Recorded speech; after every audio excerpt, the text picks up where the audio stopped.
سوچو آپ ایک ملک بناتے ہو آزادی کی جنگ لڑ کر، اور 20 سال بعد آپ کو پتا چلتا ہے کہ اس ملک کی 66% انڈسٹریز اور 80% بینکس صرف 22 خاندانوں کے پاس ہیں، باقی 10 کروڑ لوگ ان کے پاس یہ ہے ٹھینگا۔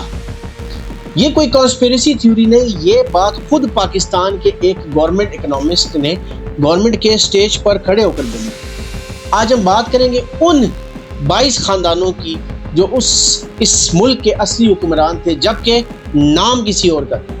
1958 field marshal Ayub Khan martial law لگا کر پاکستان کا سربراہ بن گیا، اور اس کے بعد شروع ہوا وہ دور جسے سرکاری کتابوں میں لکھا گیا ڈیکیڈ آف ڈیولپمنٹ۔ سننے میں لگتا ہے جیسے گولڈن ایرا تھا۔ جی این پی 15% بڑھ گیا، انڈیا سے 3 گنا زیادہ، ڈیمز بنے، کینالز بنے، کارخانے لگے، لیکن اصل سوال یہ ہے یہ گروتھ کس کی جیب میں گئی؟ ایوب خان کی پالیسی سمپل تھی، بڑے انڈسٹریلسٹ کو لون دو، لائسنس دو، ٹیکس ریلیف دو تاکہ فاسٹ گروتھ ہو۔ اسے کہتے ہیں گائیڈڈ کیپٹلزم، لیکن جو گائیڈ کر رہا تھا وہ صرف چند ہاتھوں کو فائدہ پہنچا رہا تھا۔ 21 اپریل 1968 پلاننگ کمیشن کا چیف اکنامسٹ ڈاکٹر محبوب الحق خود سرکار کے اندر سے یہ سٹیٹمنٹ دیتا ہے، پاکستان کی 22 سب سے امیر خاندان ملک کے 66% انڈسٹریز کنٹرول کر رہے ہیں، اور بینکنگ انشورنس سیکٹر کا 80 سے 90% ان کے ہاتھ میں۔ یہ کوئی اپوزیشن کا الزام نہیں تھا، یہ خود ایوب خان کی اپنی گورنمنٹ کا اکنامسٹ بول رہا تھا۔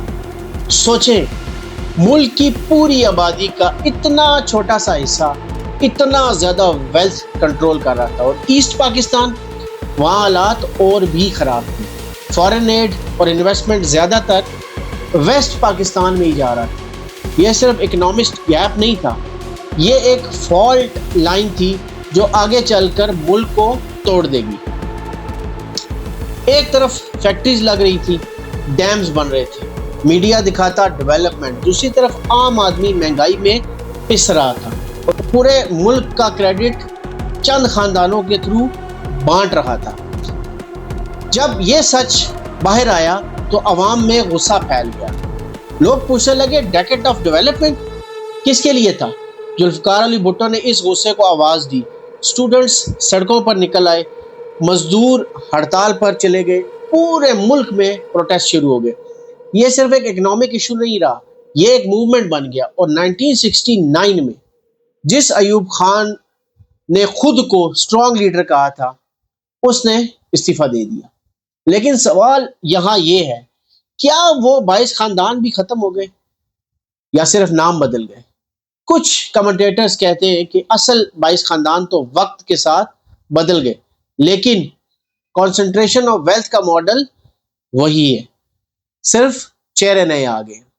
یہ پیٹرن صرف ایوب خان کے دور کا نہیں، یہ سوال آج بھی اٹھایا جاتا ہے کہ کیا پاکستان کی اکانومی اصل میں سب کے لیے کام کرتی ہے یا صرف چند ہاتھوں کے لیے؟ تاریخ ریپیٹ نہیں ہوتی، لیکن پیٹرن ضرور ہوتے ہیں۔ اگلا سوال آپ خود سوچیں، جب بھی کوئی حکمران ڈیولپمنٹ کا نعرہ لگائے، پوچھنا ضروری ہے ڈیولپمنٹ کس کے لیے؟ امیر کے لیے یا عوام کے لیے؟